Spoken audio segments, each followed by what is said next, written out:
Assalamualaikum warahmatullahi wabarakatuh. Perkenalkan, nama saya Nur Amelia dari kelas 11 Archimedes nomor urut 20. Saya akan mempresentasikan uji kompetensi bab 2. Yang pertama, demokrasi. Demokrasi adalah bentuk pemerintahan di mana semua warga negaranya memiliki hak setara dalam pengambilan keputusan yang dapat mengubah hidup mereka. Macam-macam demokrasi. Yang pertama, demokrasi langsung. Demokrasi langsung adalah ketika warga negara dapat memilih kebijakan secara langsung tanpa perantara atau majelis parlemen. Demokrasi tak langsung. Demokrasi tak langsung atau demokrasi representatif adalah ketika orang memilih perwakilan untuk duduk di parlemen. Bentuk demokrasi ini paling umum ditemukan di seluruh dunia. Demokrasi presidensial adalah demokrasi di mana rakyat memilih langsung atau tidak langsung presiden negaranya. Demokrasi parlementer adalah demokrasi kedudukan lembaga legislatif lebih kuat. Lembaga eksekutif memperoleh legitimasi demokrasi yang hanya dari legislatif, yaitu parlemen. Demokrasi otoriter. Demokrasi otoriter terjadi ketika hanya elit merupakan bagian dari proses parlementer. Individu-individu tertentu diizinkan memilih kandidat, tetapi orang biasa tidak dapat. Demokrasi partisipatif.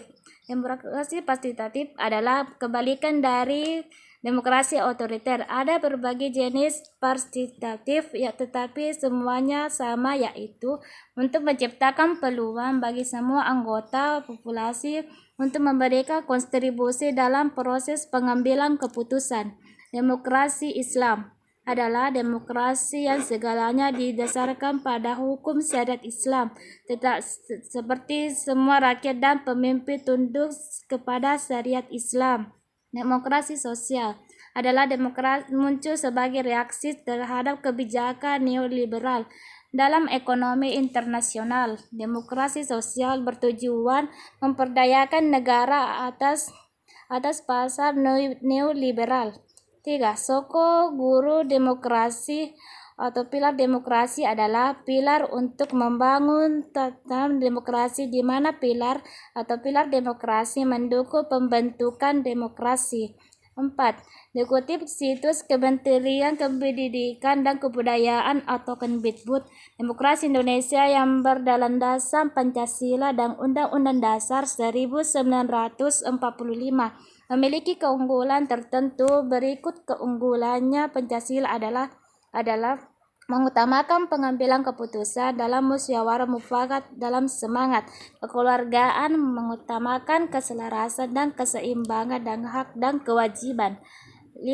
Buktinya ialah bukti normatif bahwa Indonesia adalah negara demokrasi adalah bahwa dasar konstitusi, yaitu Undang-Undang Dasar Negara Republik Indonesia tahun 1945. Sedangkan bukti empiris adalah Indonesia adalah negara demokrasi dapat dilihat dari alur sejarah politik Indonesia. 6. Pemerintahan kemerdekaan Indonesia. 6. Pelaksanaan demokrasi di Indonesia pada masa-masa tersebut mengalami perkembangan yang fluktuatif. Sekian dari saya. Bila ada kekurangan mohon dimaafkan. Wabillahi taufiq wal hidayah. Wassalamualaikum warahmatullahi wabarakatuh.